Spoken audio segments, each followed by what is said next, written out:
Taken by Benning. Darnell Nurse left it in the corner. Gets up center. Perry scores! Corey Perry! William able to shake away from Solani. It's given away to Solani. Around in front. Score! Teemu Solani with the steal. And the fans want one. Score! Off the floor! On the board! Paul Kariya!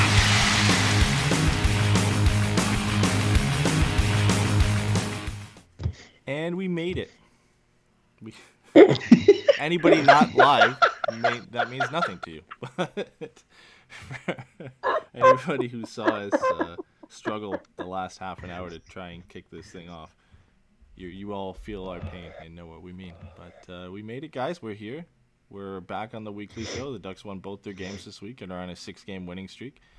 And I apologize ahead of time for anybody who has to watch this video after the fact and have Pat stare at them for an hour and a half because Pat doesn't have a webcam. So we've just inserted his face into the show to make you have to sit through that, I guess. I don't even know at this point. It's great. It's pretty great. Everything's going fine. If you want to, I think that I think that's the best picture you can put of me there. Like that's probably going to be my LinkedIn profile from now on. And we could use it as a teaser for our watch-alongs because that came from our watch-along yesterday. So, multi-purpose. Oh, it's very true. It's very true. So that was a lot of fun. Are we going to do those more often? I think that's the plan. That's the plan. Okay. Just making sure because I wasn't sure how those were going to go. And surprisingly, without question, we have to figure out what platform we're going to do them on because we capped out in the middle of the show at 2 hours with crowdcast. Like historically, our podcast has always found a way to not work in the middle of running a show. And it just kind of does it whatever it wants. So we'll have to figure out what platform we're going to move to next because crowdcast is out of the question. So does that mean we go on Twitch? Does that mean we go YouTube? What are we doing? We got to figure that out. I'm so glad that we can have everybody live for two production well, meetings. Well, apparently I was echoing for the beginning part, so this won't even make it onto the cut. So welcome to the show, everybody. Oh, that's so good. So good. No, we won't. I don't hear any echo at all. You know how I'm not going to get into this because this will act like another production meeting. But I remember how I was in before we went live, and I said, "Oh, remember when it wasn't echoing before, and now I have to do this so it doesn't echo." It went back to doing that. So perfect.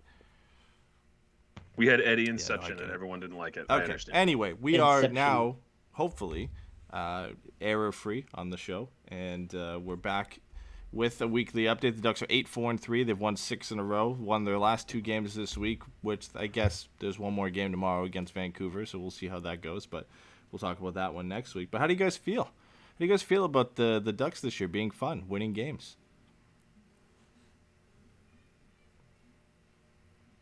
Sorry, I'm trying to figure out how this is the first 3-game win streak under like I said, how do you guys feel? Games. And it's fun now, and nobody says 6. anything. I thought Steven was going to pop off there. It's probably my favorite thing that could have possibly happened. I don't expect this team to make the playoffs. Not at all. I don't have that expectation, so I'm just enjoying the red. It's been great. It's fun. It's nice to see that we were all right about Samston, and we were all wrong about Troy Terry mostly. So I like that. We all? That's weird. Yeah. Come on. You want to say that you were on this Troy Terry hype train for years and that you expected him to be so great, and now he's shooting at like 40%. That's true. And you think that's really sustainable? That's great. There's literally no middle ground between you saying he's garbage and won't be in the league for long, and me going and him being apparently a Hart candidate. There's literally no middle ground. Is there ever been a middle ground with our arguments? There's not. First of all, we don't argue. We have mild disagreements. Lovers. So when you start shooting 13% again, and not putting up a ridiculous points pace, it's still going to be fun. He's still better than what I thought he was going to be. Is anybody complaining about Leon Draisaitl shooting 33%? Yeah. No, because he's a cheater. He plays in Canada, so he's cheating.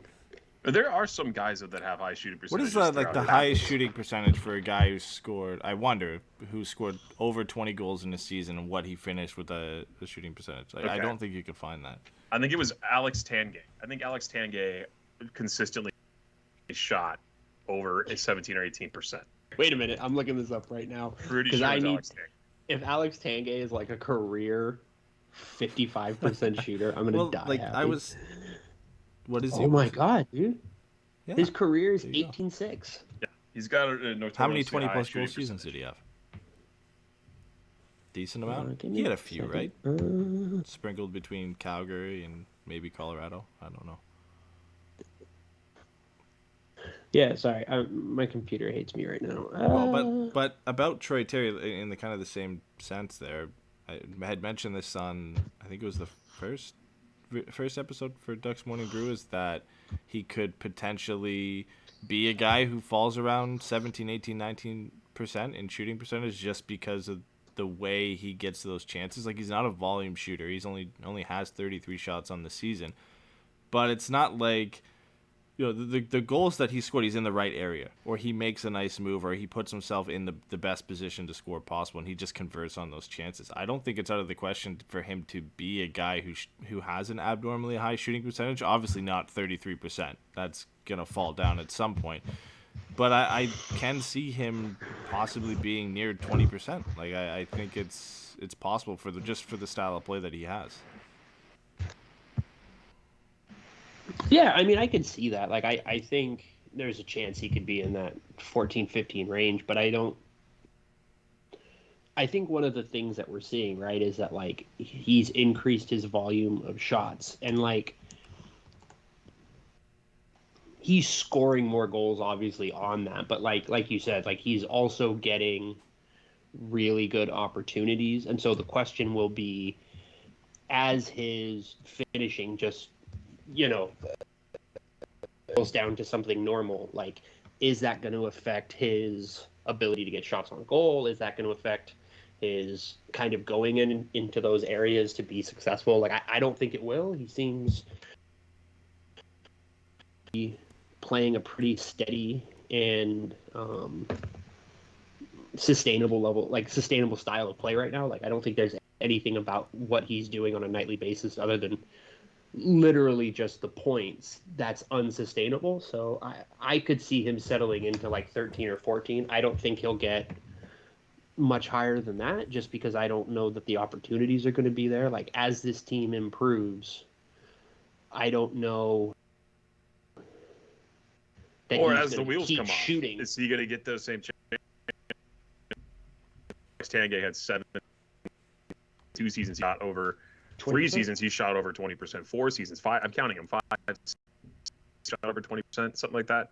Mm-hmm. Yeah, that's a pretty special play. It doesn't happen very often.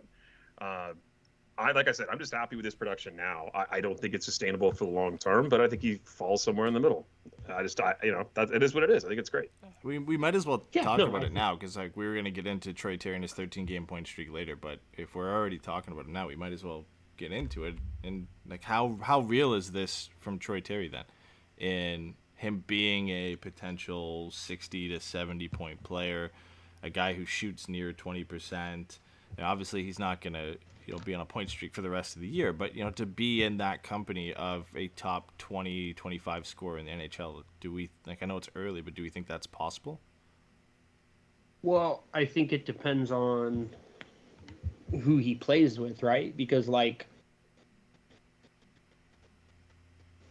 what him and Getsy have right now is pretty special. Like, I think Getsy's been pretty rejuvenated. Like, I think even, Stevens mentioned it, that like the 36-year-old is playing like he's 26. Like, he just looks like a better player than we've seen in 4 or 5 years. And, I feel like all of us have largely been pretty complimentary of him, even as the team has kind of slid down a little bit. But, if he ends up playing with, Zegras maybe then this kind of scoring is sustainable, because he'll be playing with someone that's going to do the kind of things that Getsy does as far as drawing attention, looking to make plays, and just kind of being exciting and aggressive in the offensive zone. If he slots down, maybe he plays with a Lundestrom, then I don't know that he's a 70-point player. But I don't think I would say it wouldn't surprise being between 50 and 70 points on a regular basis. And I don't think that's terrible because his defense is at a high enough level at this point that if he can hit 60 points in a season, like that's huge. So I don't think he really is that guy. I think he's more of a 40, 50-point guy. This is my personal opinion, and it kind of goes along with what you're saying. I think a lot of the opportunities being given to him by space created, obviously with Getzlaf. Not to say Terry doesn't put in work, as you mentioned. His defensive part of his game is really, really good. So obviously, there's more than just one facet to him.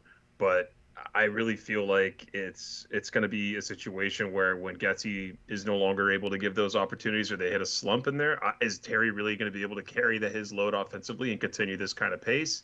Maybe not even this pace, but 75% of this pace. I don't know. It remains to be seen, but I just don't see it happening.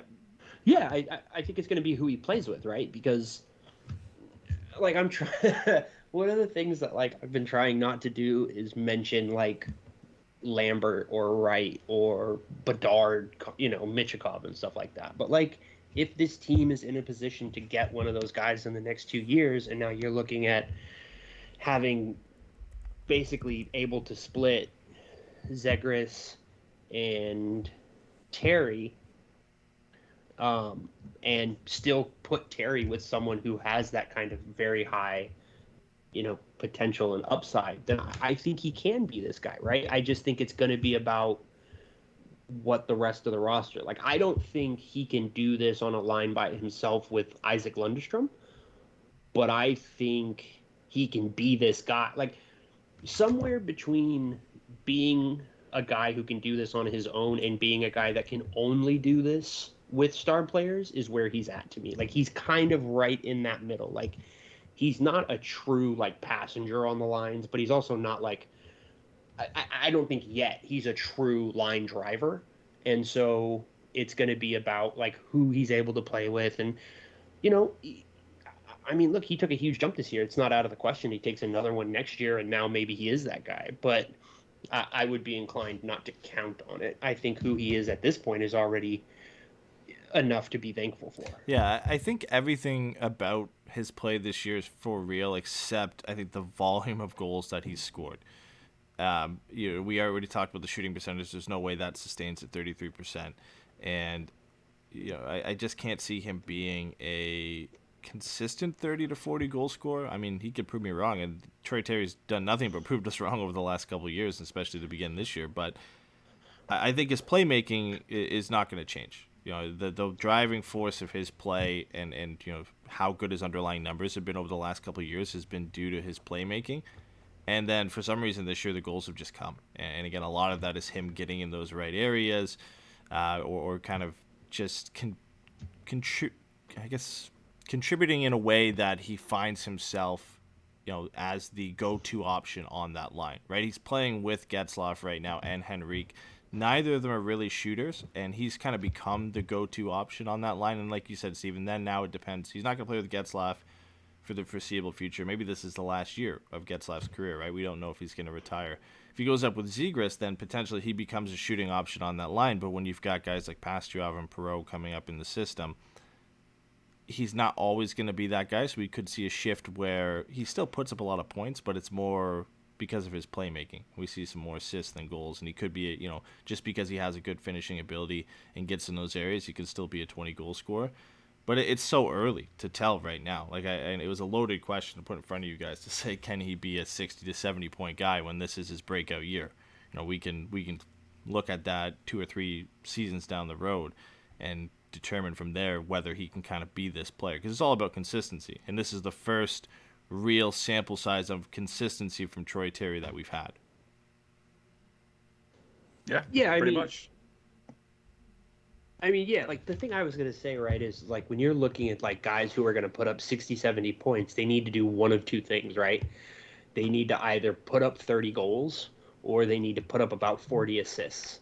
And if you asked me, I would be inclined to say that I could see him being a guy who can put up 35 to 40 assists a season. The question will be, how does that add up to the rest of it? How much of it is on the power play and stuff like that? Like, I think there's definitely a version of him that can be a 60, 65 point guy. I don't know that he can be that 70, 75, 80 guy. And I know, 5 points doesn't seem like a huge gap. And as we're seeing right now, like you catch a hot streak one way or the other, and that's the kind of thing that puts you over, right? Like everybody remembers Perry catching hot, hitting 50 goals and winning the Hart. Like, so, the idea that he could hit that high once or twice in his career, I don't think is out of the question. But if we're looking for what in his production is sustainable, I would be more inclined to expect him to be a 35 to 40 assist guy more than a 30 goal guy.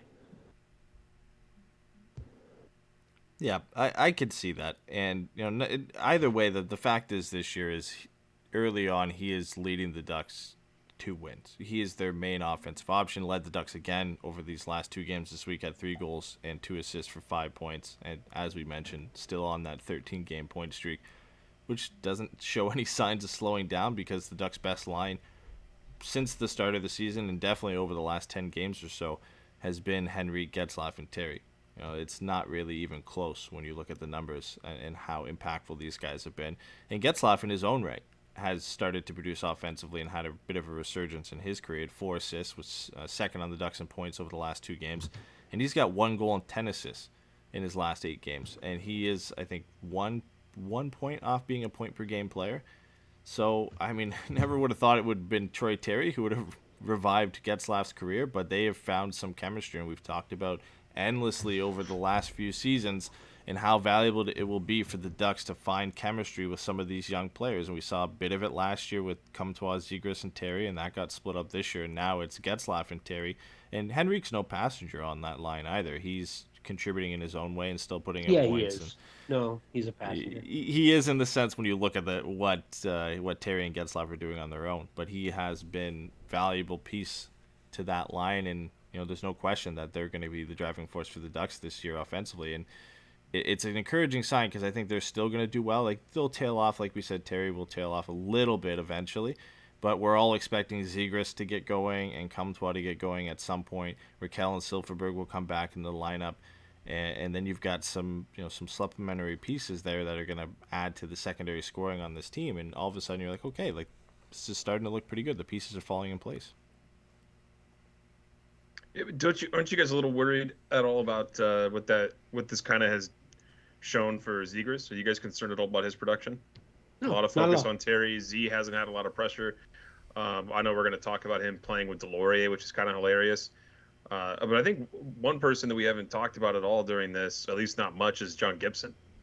I mean, he's been really damn good, and it was fun to see when he wasn't really damn good. We still scored 7 goals, which was pretty awesome, right? Like, Gibby kind of wins the game for us on Tuesday in the 3-2 win in overtime. And then the Ducks kind of battle their way through Seattle and come up with 7 goals out of nowhere, which is kind of insane. I mean, I can't remember the last time this team had 7 goals in a game in a season. Yeah.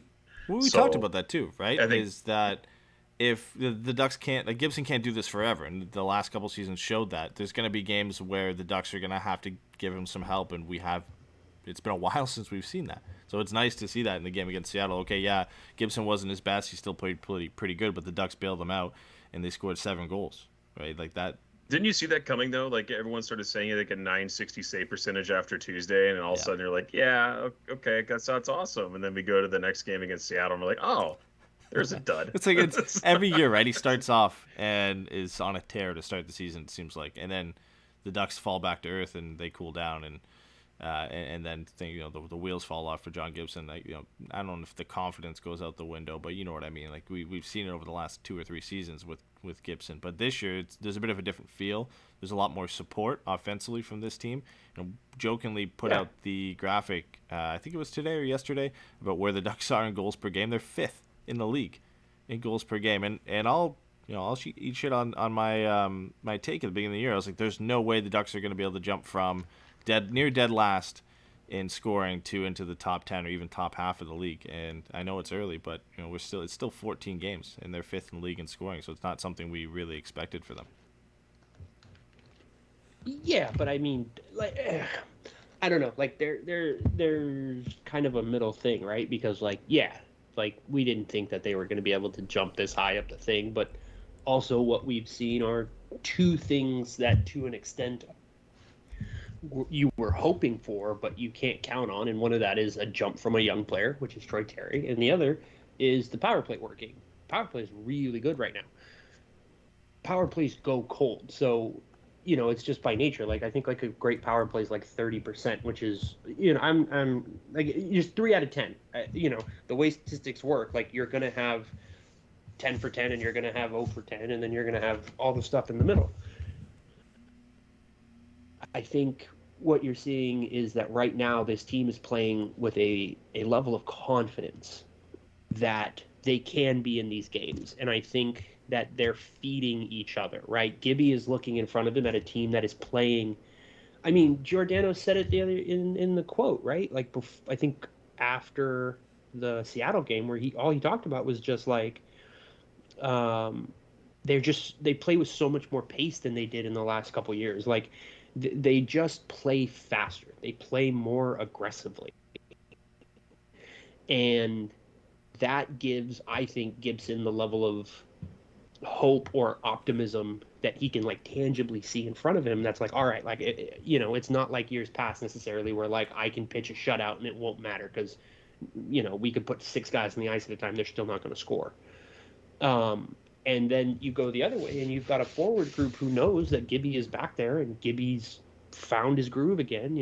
I've been banging this drum the whole time. I just think he gets more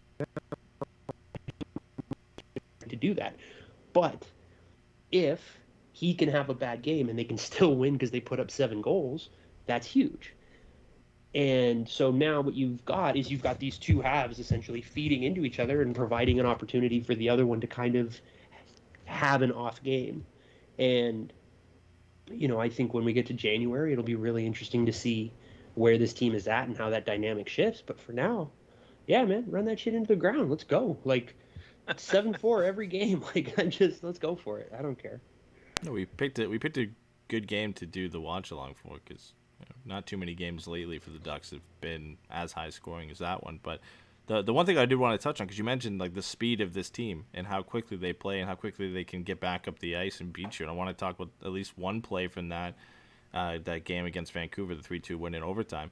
That got highlighted by pretty much everybody was Jamie Drysdale in overtime to get all the way, or he makes a rush up the ice, gets a chance, throws a backhander on net, and then the puck squirts loose to Vancouver. They get a 2-on-1. He skids the entire length of the ice, gets back, stick checks JT Miller, and plays the puck up to Getzlaf, which leads to, obviously, the Troy Terry overtime winner.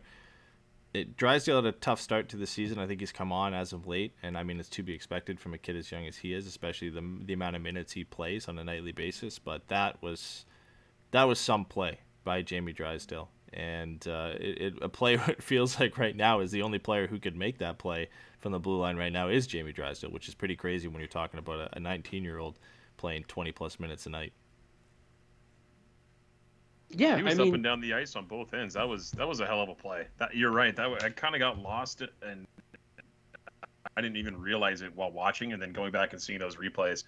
I was like, oh, I don't know where his legs, like how he got those, because he was all the way up, all the way back, all the way up again. Thank God, right? Like, what a hell of a player, and that kind of highlights his abilities. Yeah, I mean, to me, I feel like, it's the equivalent of watching Zegras kind of do all those weird shootout attempts or passes that he was making in the AHL last year, right? Is what you're seeing is the thing that we know he's good at and how he's leveraging that. Like, I feel like, I've said it a few times and it might just be, I don't want to repeat myself, but like, I just think for me, when you have a young player like Drysdale, what you're looking for is the goal. What you're looking for is for them to leverage their strengths. And like, that's a perfect example of what he's good at. He uses his skating there, but he also uses his intelligence, and he's able to get close enough and use his stick to break up the play. He knows to go in the other direction, that it's important to get that shot on. So, he puts up a little bit of a flub backhand up high, but it's also the kind of play that generates rebounds, which is why he had to bust ass the other direction, because it was 3-on-3. So, it's incredibly encouraging for me, I think, to see these flashes of him being really fucking good at the thing that we know he's supposed to be good at. And as the rest of it develops, I think he still gets caught out of position here and there. Obviously, he's much more of an offensive player than a defensive player, but his stick work is solid. His skating's incredible, and he gets the game. Like, he's a smart kid. So, over the next, 60, 70 games, you're going to see that kind of progress being made towards him maybe being a true number one defenseman.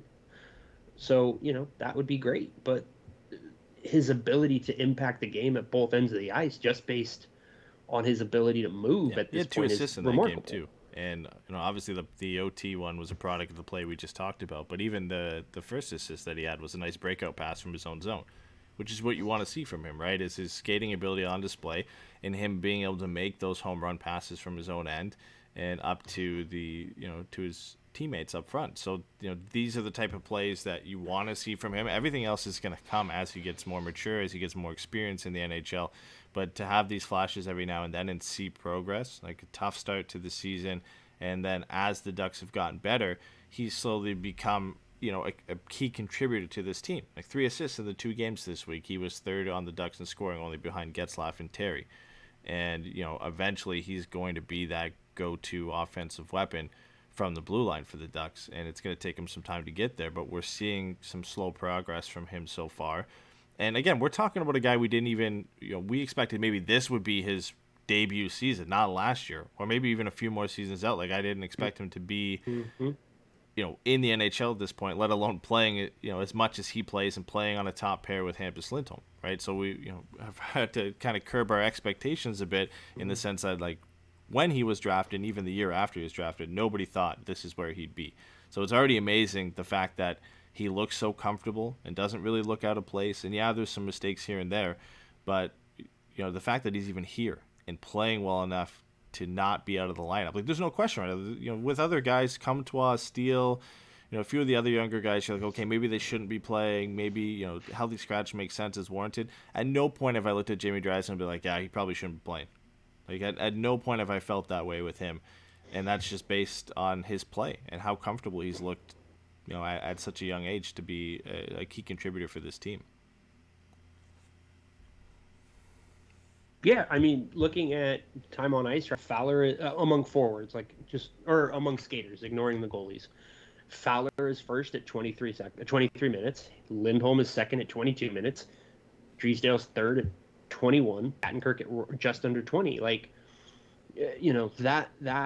that group is doing a lot of work, and to see Drysdale already averaging over 20 minutes a game is impressive. And, like, I know there was a lot of, like, hand-wringing in the off-season and earlier in this season about some of his underlying numbers not being great and him kind of getting caved in. And, like, I don't want to dismiss that out of hand, but I also think that kind of misses the point of he's played less than 40 games at the NHL level. Like, and the fact that, to most people watching the game, he doesn't look like a net negative.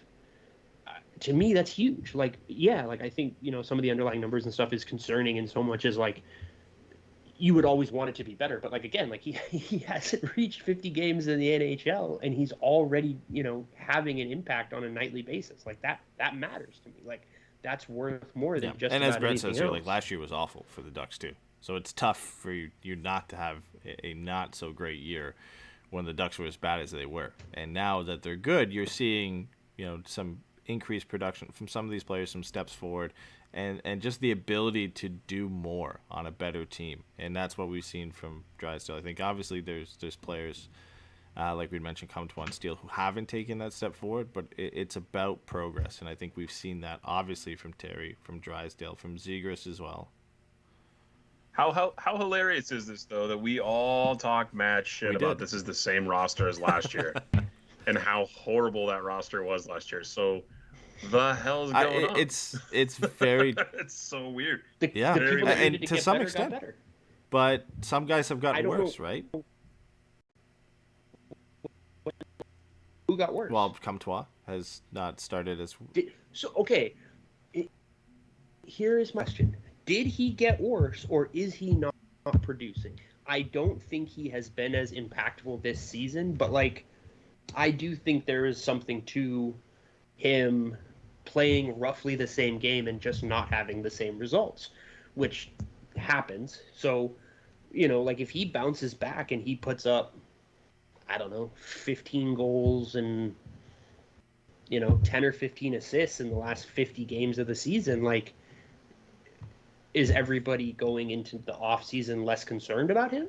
Or are there still issues because of how he started off? And I don't mean that disingenuously. I think they're curious. one and the same in the sense that he got worse and he's not playing well. Because him not playing well means it's been a worse start to the season for him. I don't think, like, as a player he's gotten worse and regressed. He just hasn't, you know, hasn't even come out the same as he was last year, and has not taken a step forward compared to a lot of other guys. So it's kind of one and the same at that point. Yeah, he has every opportunity, and I think he will at some point, to get out of this slump and get back to it. Every player, even the best players, have slumps.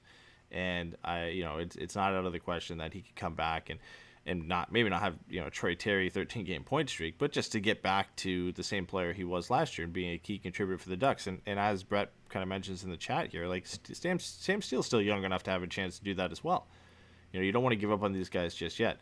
You know, there's a lot of players that have taken a step forward this year, and it's the reason the Ducks have done as well as they have. You look at Shattenkirk and Fowler are tied for the league with Roman Josi in power play points.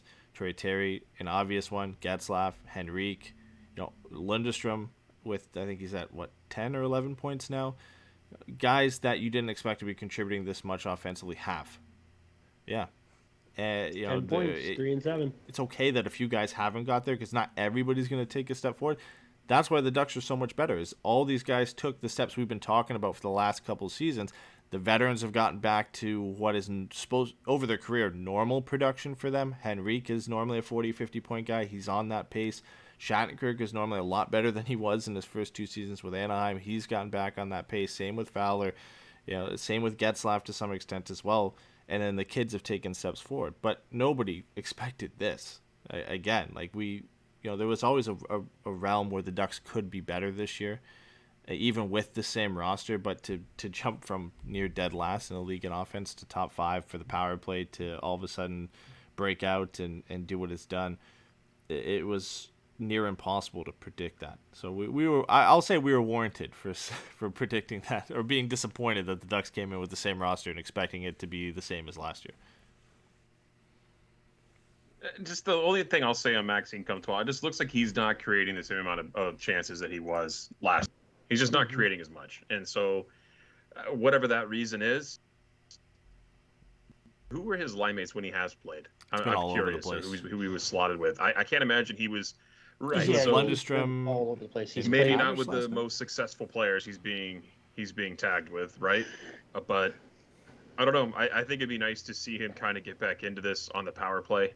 You know, he's a net front guy a lot of the time. I think that'd be nice to see him work his way into that. But when I watch him this season, he's just not creating that same amount of space and you know what I don't get is we talk about Getzlaf and Terry having the chemistry together and Henrique being good but still kind of a third party passenger on that line. He's contributing but he's not, there's a clear duo.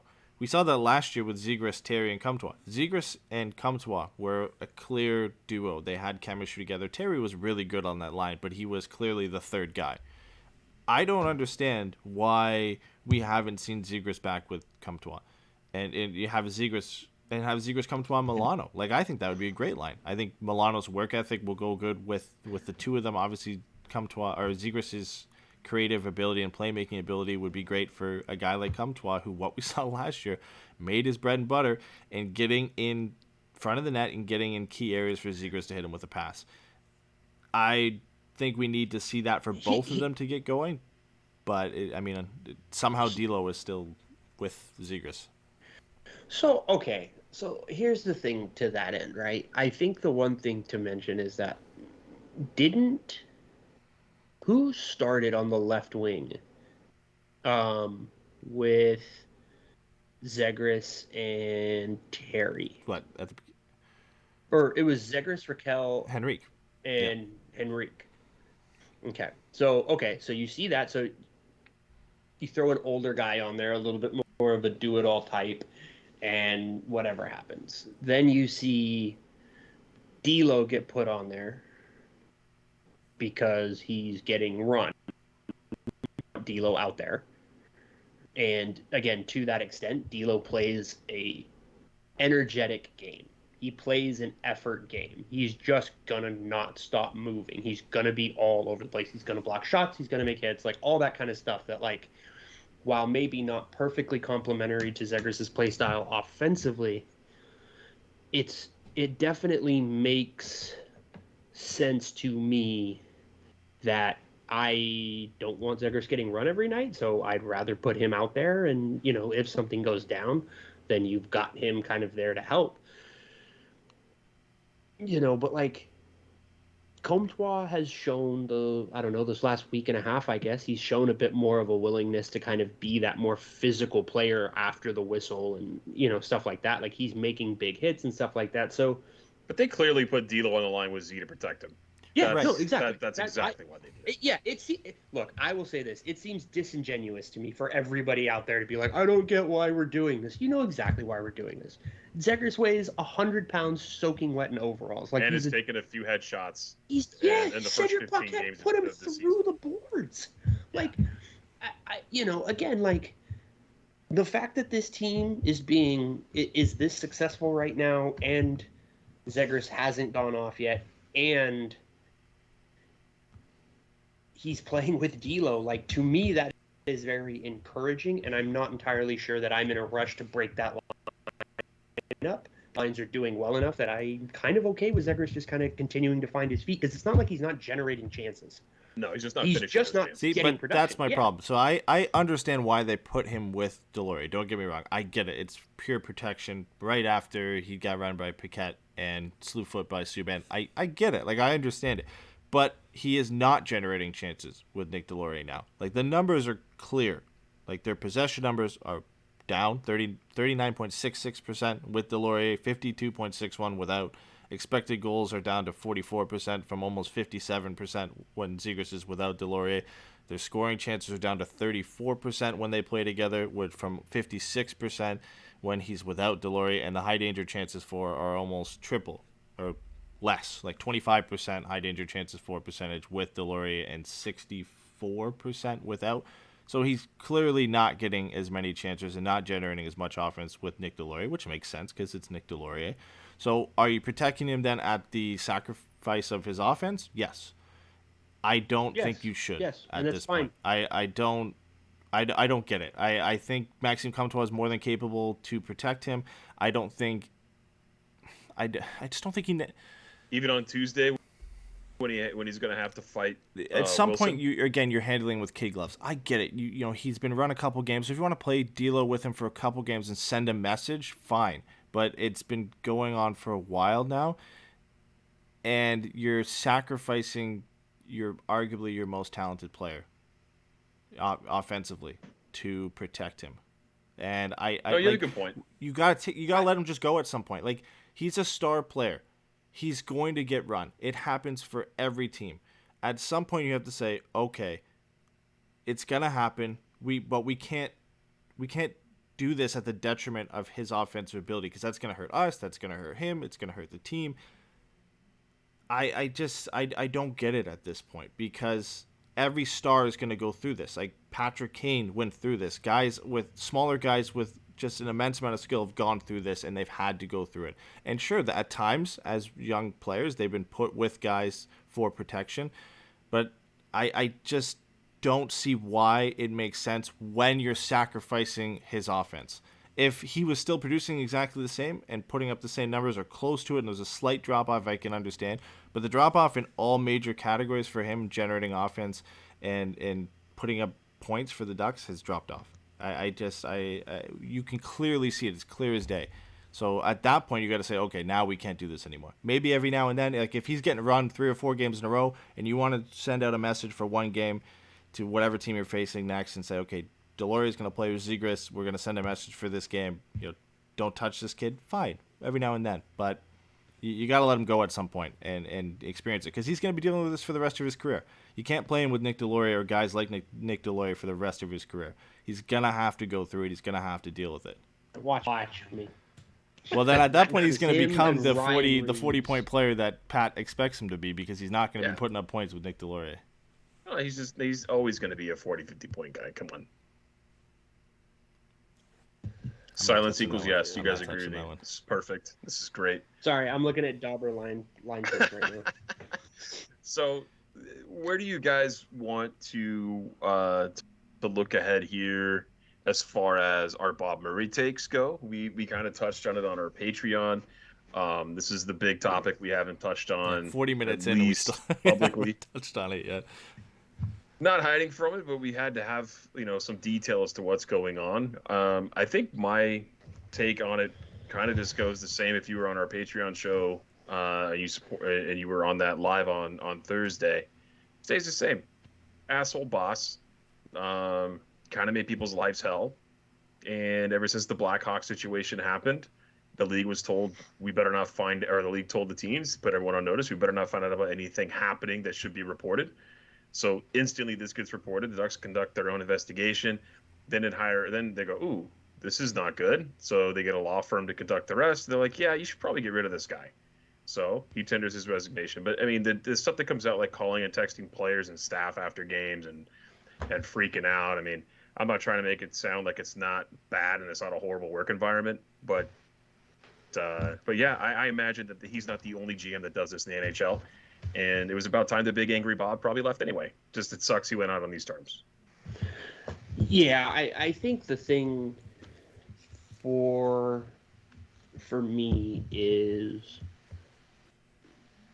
like just from a hockey perspective, right? Like Bob Murray, before this all surfaced, was a Ring of Honor level executive for Anaheim, right? Like he might have been the first executive that you would have done in an Anaheim Ring of Honor, right? Because you do the Ring of Honor because you want to separate from like the actual guys who deserve their jerseys retired and just guys who mean a lot to the franchise in a way that is not quite like jersey retire level. Like Cogliano would have been a perfect guy, right? Like he's the guy that goes in a Ring of Honor. He's not a guy whose jersey you retire.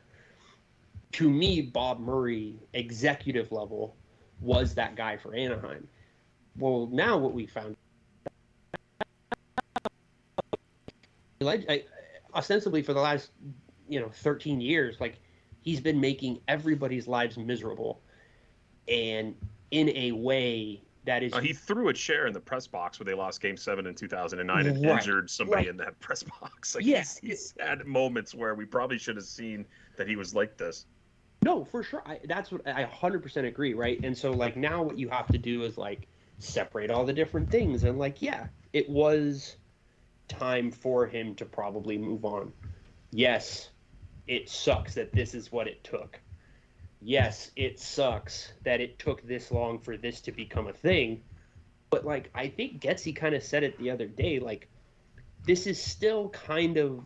The NHL is still kind of going through a culture change, even on a very tame level, right? Because this has been kind of part of the conversation, and understandably so, which is the generational differences as far as what is and isn't workplace abuse.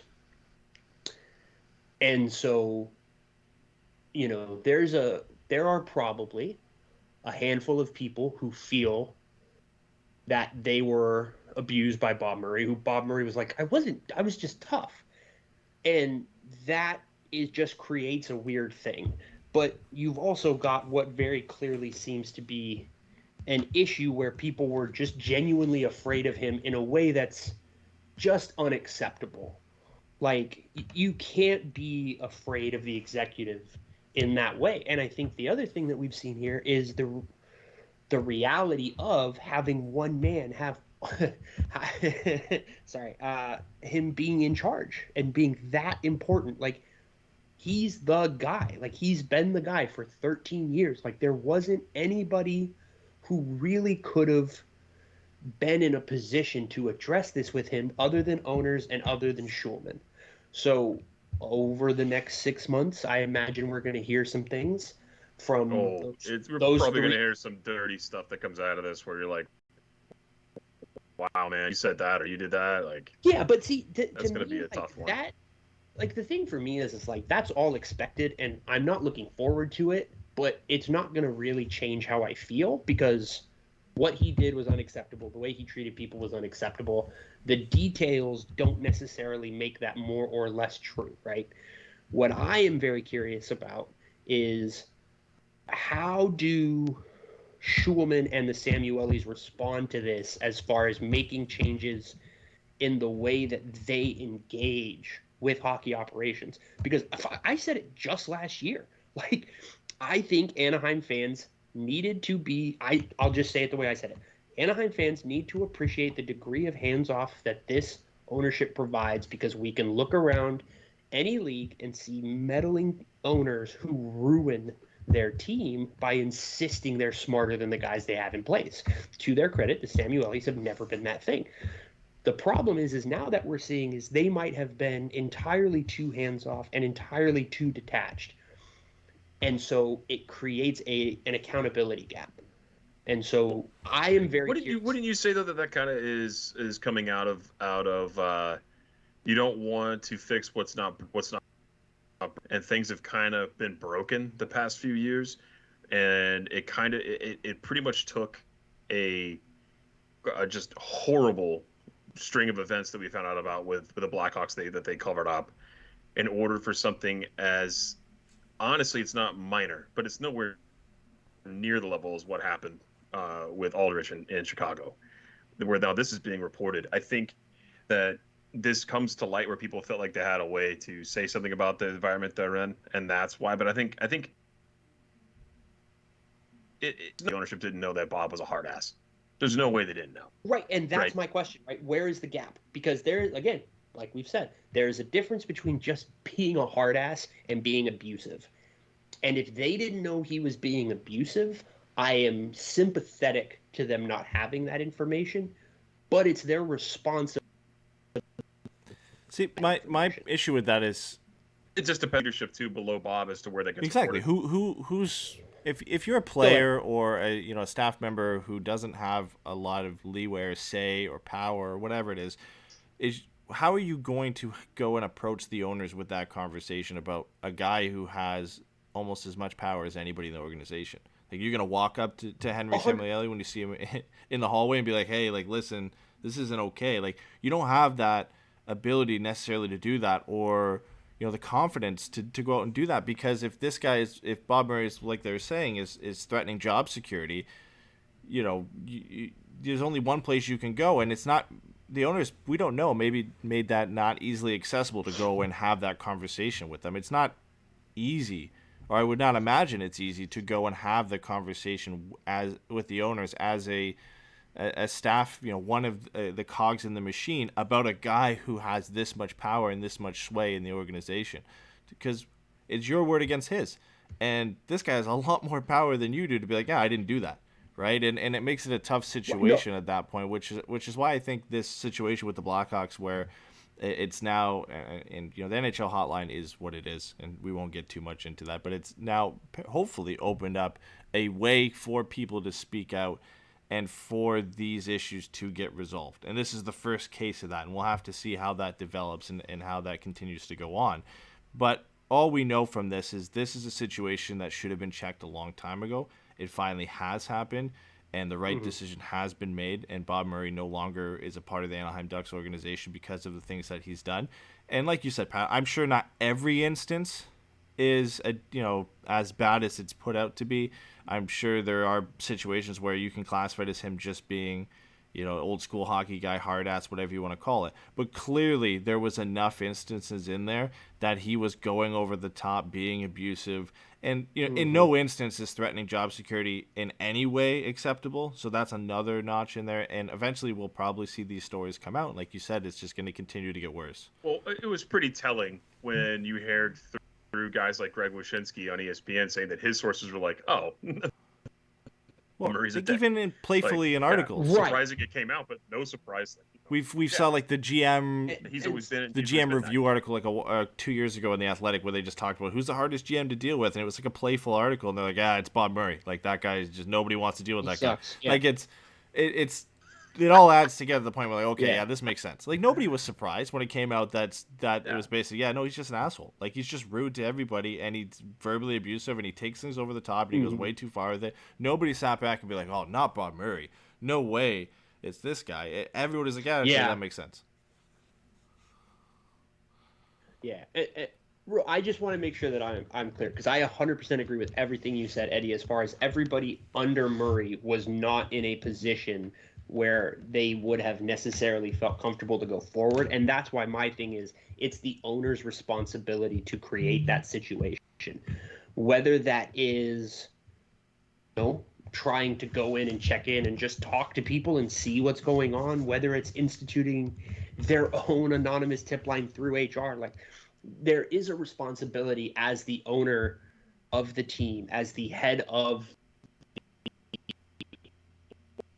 to make sure that your employees are in a safe work environment. And that's the part of this to me that is, I will say, unfortunate and frustrating, because I really do want to know more about how this all played out and how the Samuelis got to this point. But, at the end of the day, like, all that matters is like, now he's gone. Hopefully, whoever they bring in to replace him takes, and hopefully part of the hiring process is that, like, look, you're not going to be an asshole, right? Like you're not just going to, like, get drunk and start haranguing interns at, like, no, but we know that guy's taking over is Jeff Solomon.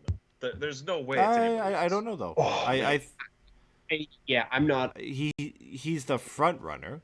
Right, like Jeff Solomon is the leading candidate. Can you really see?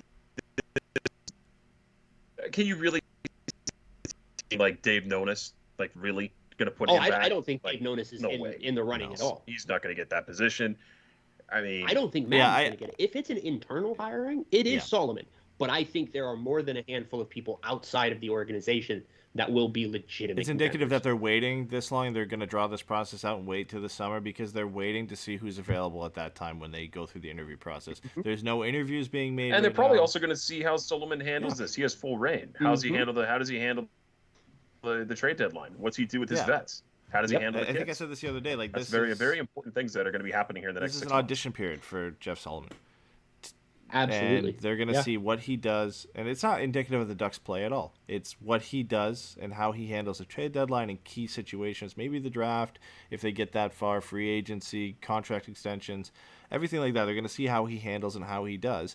And there's going to be obviously a lot more you can see behind the scenes that we won't see that will determine that. And that will go into the interview process. And he'll have an interview and they'll talk to him. And I think he'll still be the front runner.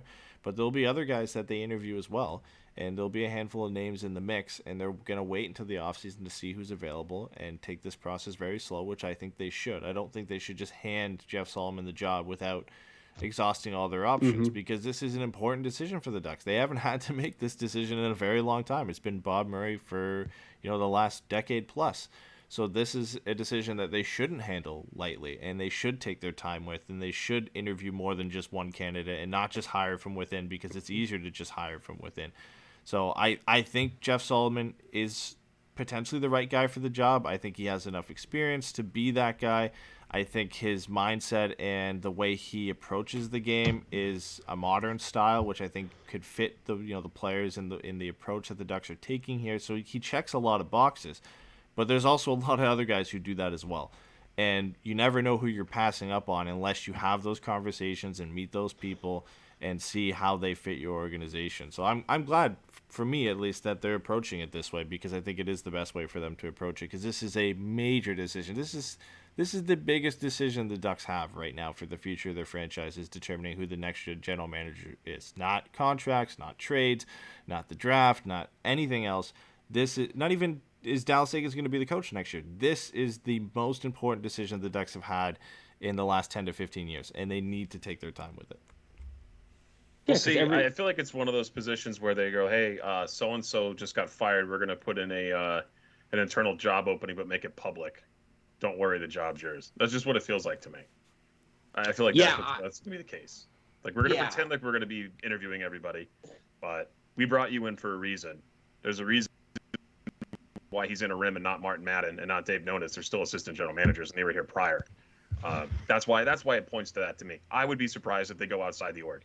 I would, and I think a lot of that has to do with the players too, with the staff, right? We just got done talking about a guy who has an alcohol problem, who was a GM and an asshole here for over a decade, no longer here. You're going to want someone to bring in that's everyone's familiar with, who they like. So unless they don't like these guys internally, I would be hard pressed if they bring someone in from the outside.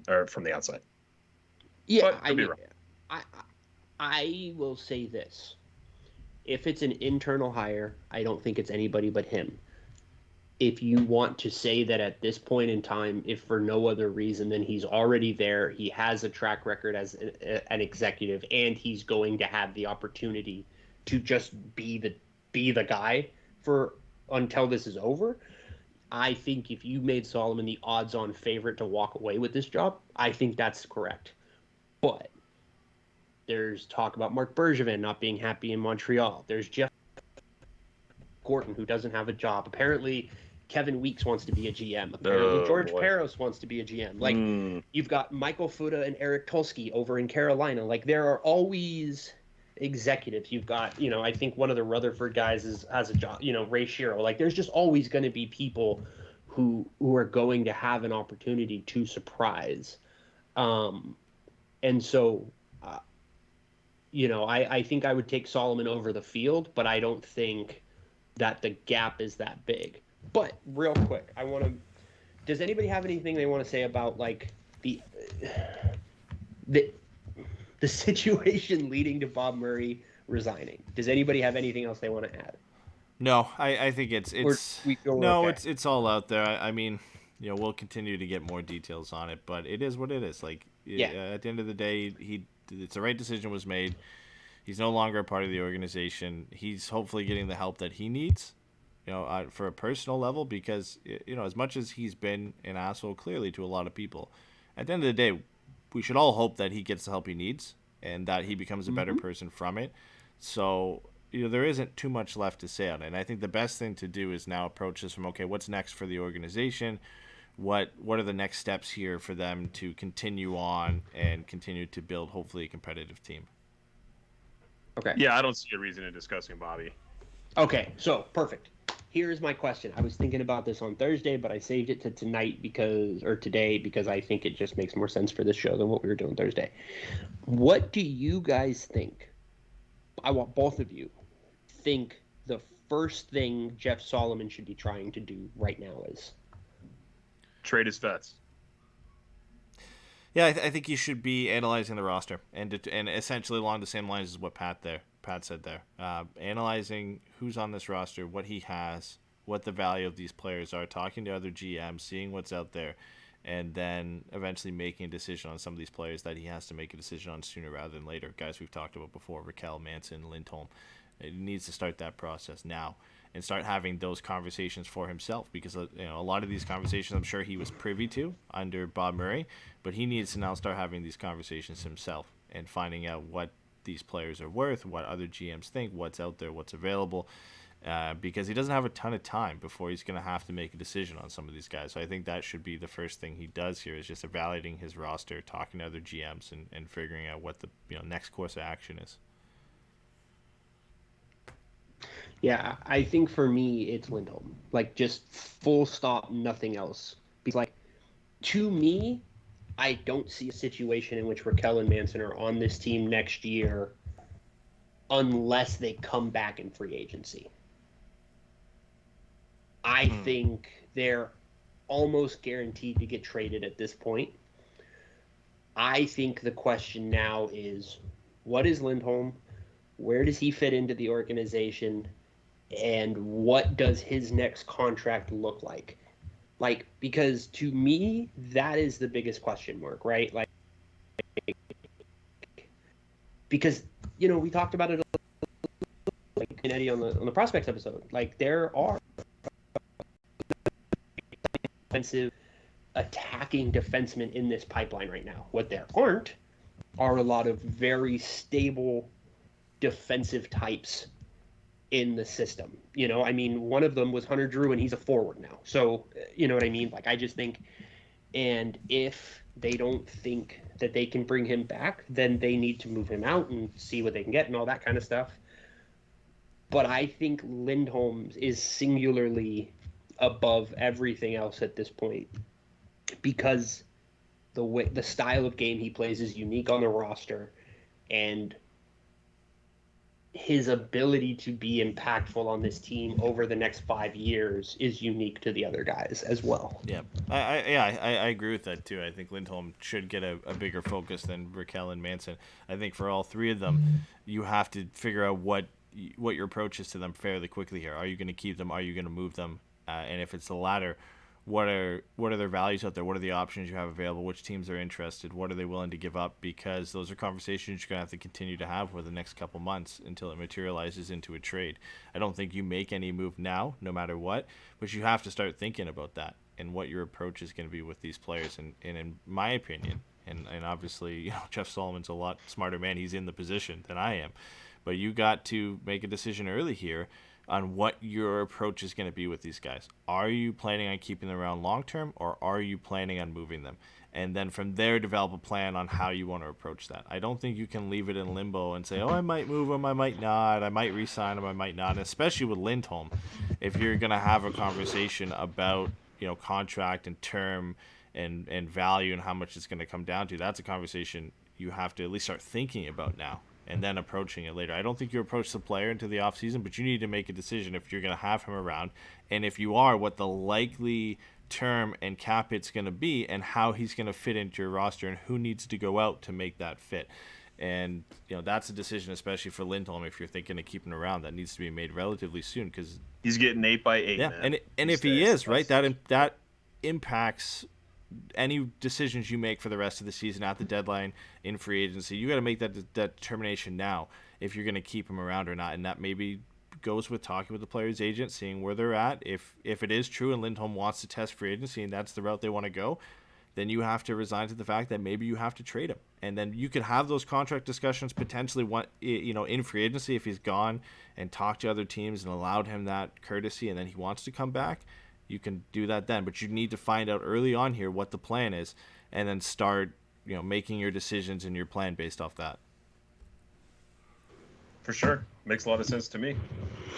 Yeah, no, I think you're 100% right. I think he's the most interesting one at this point, right? I mean, I think him and Gibby at this point are the two most interesting players, because to me, they're the two players who can be the most beneficial even with this next group. Mm-hmm.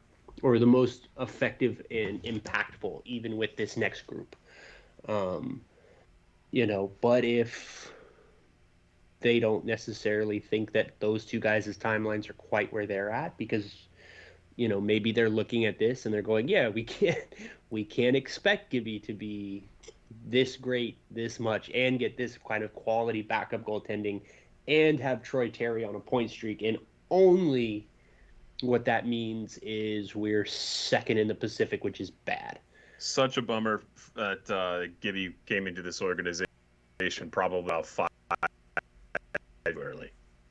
Yeah, you know what? Like 5 years too early. If he had been like in his second or third season now, then this is like the prime time for this team to kind of be going forward. It's going to be really, really something to look at how this team performs if he remains here in Anaheim, which I hope he does. But he's 100%. Got a great cap hit too.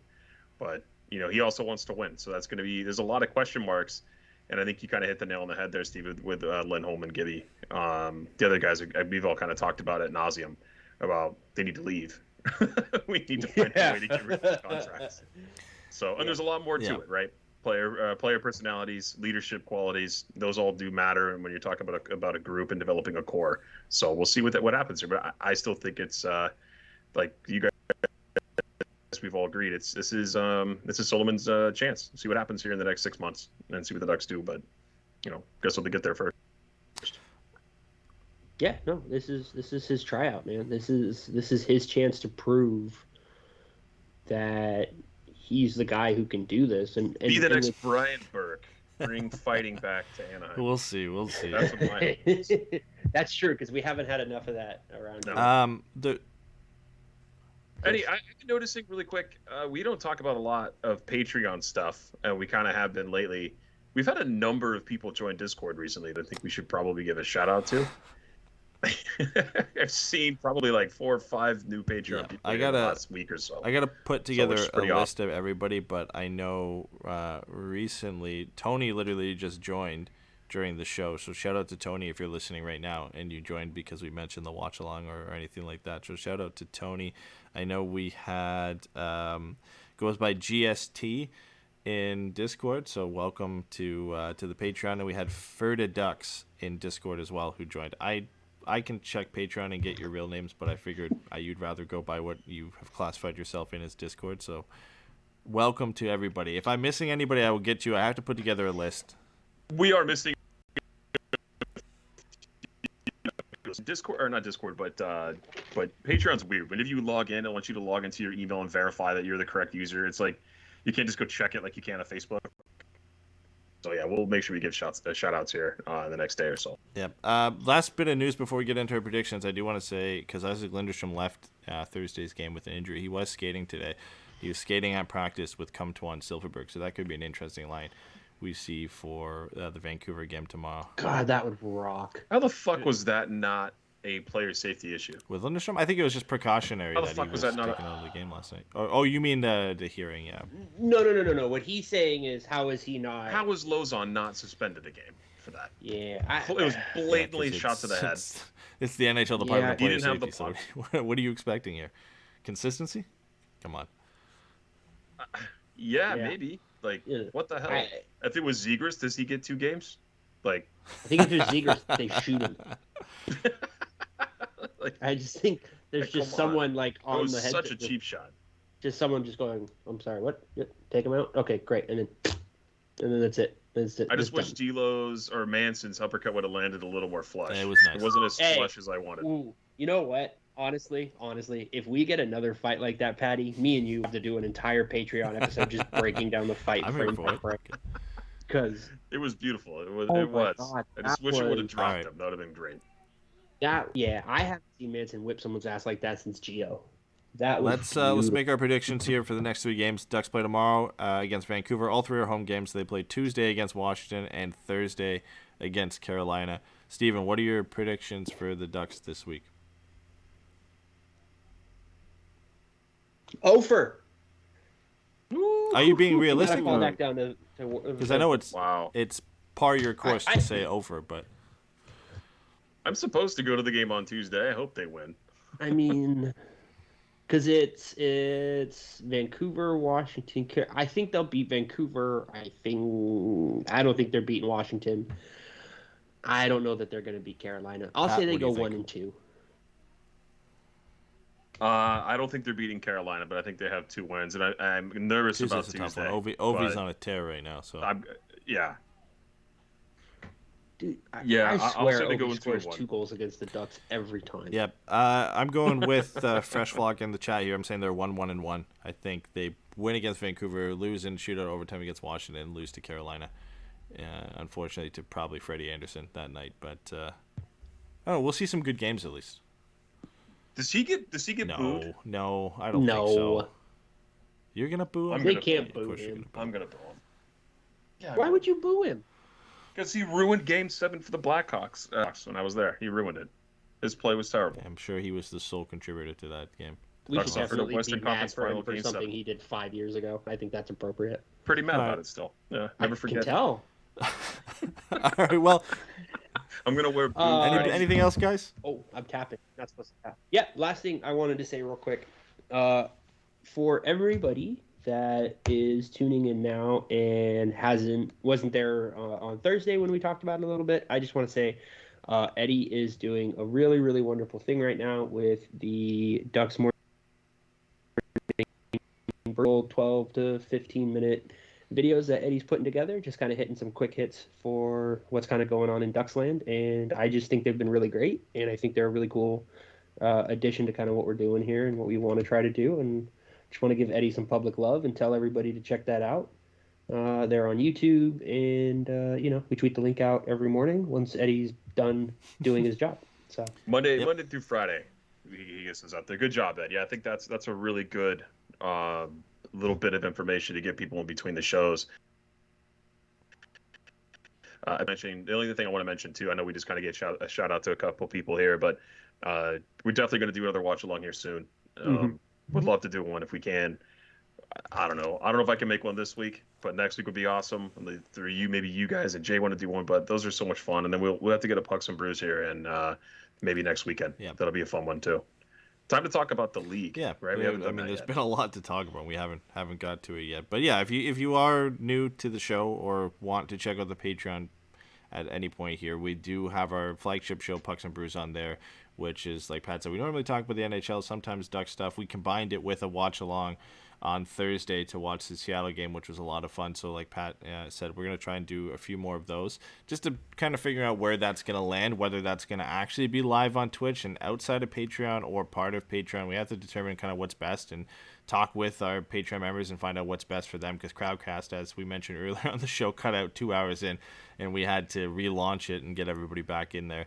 Minor inconvenience compared to what happened at the beginning of this show, but still, we're still figuring out where the best place is for that. But even if you subscribe to the Patreon, we will have our regular Pucks and Brews as well as a lot of other bonus shows, and you get to join the Discord, which is a lot of fun throughout the season. Kind of talk. Yeah, and you get random free tickets if you're local. Jimmy got glass seats. Jimmy said that was the best thing he's ever gotten since joining the Patreon.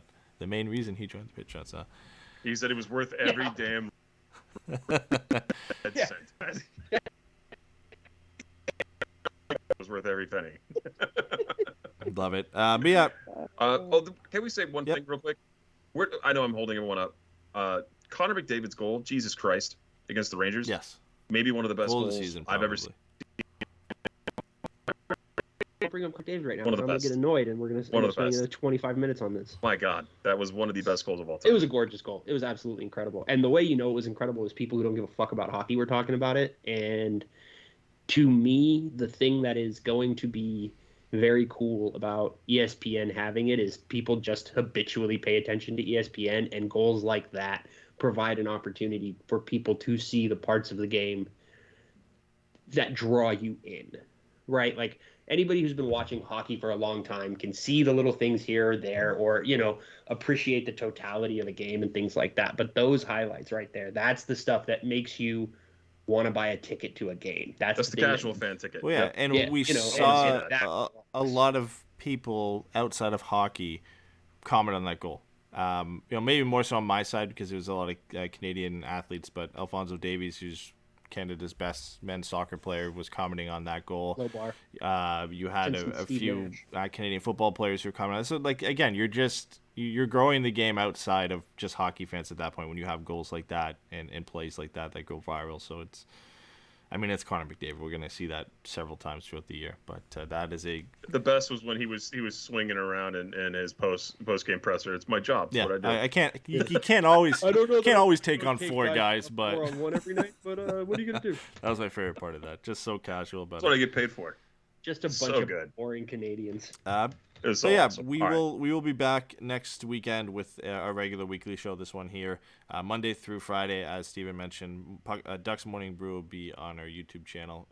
Just again, I appreciate everybody who's enjoyed those so far. I know we've heard a lot of people that say it's not always easy to consume an hour podcast, so they like the shorter episodes. So we're going to continue doing those as well. We're going to try and provide some shorter highlight videos for the podcast as well for everybody that can't tune in. I mean, if you're listening at this point, you've already tuned in for the entire thing, so maybe this doesn't apply to you, but we're gonna try and put out some shorter highlight versions of the podcast, video versions on YouTube as well, and then we're attempting to revive the post-game show as a little bit of an added bonus throughout the season, just reviewing the game and talking to everybody, because I know a lot of you like those and being able to come as a post-game destination to talk to us. So that's in the works, and we're trying to put that together, so stay tuned. We'll have more information on that in the coming weeks and months. But as for when you'll hear from all of us next, it will be next either Saturday and Sunday, and we'll see you all then.